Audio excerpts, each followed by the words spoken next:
สวัสดีเนาะอันนี้จะเป็นวิธีการฝากเงินเนาะผ่านโบรกเกอร์ MA Market เนาะแล้วก็ฝากผ่าน Binance ก็อื่นเนาะก็เข้ามาที่ระบบเว็บไซต์เนาะแล้วก็ล็อกอินเข้าสู่ระบบ MA Market เนาะแล้วก็ใส่อีเมลรหัสผ่านเนาะอ่าและในส่วนต่อมาเนาะก็กดมาที่คำว่าฝากเงินเนาะนี่ฝากเงินเนาะกดใส่ก็มาเลือกเนาะแพลตฟอร์มมี MTC และ MT5 เนาะนี่เดี๋ยวเขาจะฝากผ่าน MTC เนาะปึ๊บแล้วต่อมาก็มาเลือกสกุลเงินฝากครับอยากให้เลือกเนาะ TRC 20อ่า TRC 20แล้วก็มาเลือกคริปโตแล้วต่อมาก็มาเลือกช่องทางการชำระเงินเนาะก็มาเลือก3เนาะนี่3 USDT เนาะแล้วก็มาเลือก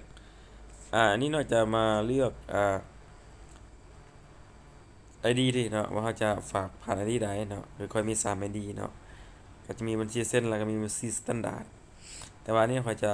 สาธิตเอาฝากบัญชีสแตนดาร์ดเนาะ ID นี้ก็คือจำออกไปแล้วต่อมาเนาะคือกดจำนวนเงินใส่เนาะนี่ขั้นต่ำ50 เหรียญเนาะแต่ว่า500เนาะเอาก็พิมพ์500ครับว่า1,000ก็พิมพ์1,000เนาะนี่ก็มาสาธิตอยู่ที่แล้วก็ไม่เหตุเนาะไม่เหตุนี้ใส่แบบใดก็ได้เนาะใส่ชื่อใส่หยังก็ได้อันนี้เขาจะใส่เป็นจำจุดเอาแล้วก็กดยืนยันแล้วก็มาเอารายละเอียดเบื้องก่อนเนาะแล้วก็กดยืนยัน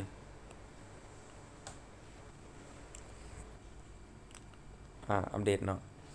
แล้วตอนนี้เนาะมันจะเป็นหน้าแรกเนาะเขาก็มาคัดลอกเนาะเชนวอลเล็ตนี่นะคัดลอกตัวนี้หรือว่าแคปไปก็ได้เนาะแคปไปแล้วต่อมาเนาะก็มาที่ Binance มานี่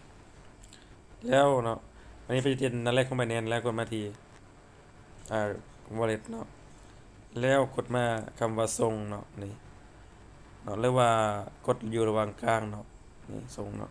กดส่งปุ๊บแล้วเนาะมาเลือกเนาะการถอนเงินระบบแบบต้องโซ่ปุ๊บแล้วมาเลือกเป็น USDT เนาะถ้าว่าบ่เห็นเนาะเขาก็พิมพ์ใส่เนาะ USDT เนาะUSDT มันจะขึ้นมาแบบนี้เนาะแล้วก็คลิกใส่